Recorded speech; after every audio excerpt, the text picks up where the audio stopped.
একটা বেড়া থেকে অনেকগুলো ভেড়া হয়েছে। যেমন প্রথমে আমি 40,000 টাকার বেড়া বিক্রি করে আমি একটা গরু কিনছি, এদিকেও প্রায় 30,000 টাকার বেড়া বিক্রি করে আমি মনে করেন ঘরের কি জিনিসপাতি আসবাবপত্র সব করেছি।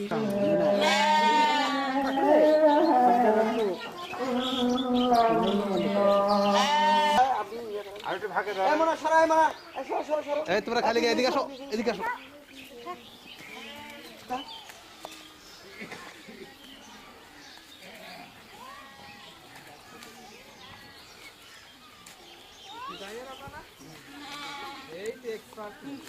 একটু একটু একটু থাকেন ওটা বাবু এদিকে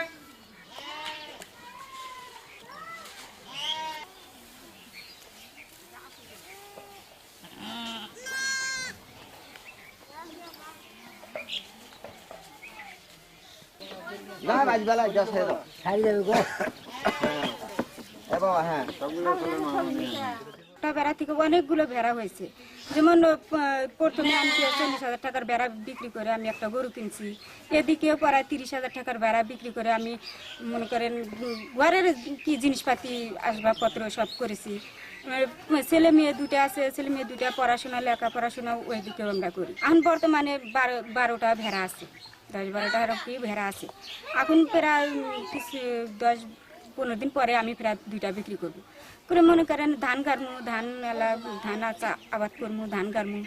এভাবে এই যে মনে করেন দিন ধান খুব ভালোভাবে যাচ্ছে আর কি উন্নীত। আমাদের ওই একটি ভেড়া থেকে আমাদের অনেকগুলো উন্নীত হয়েছে।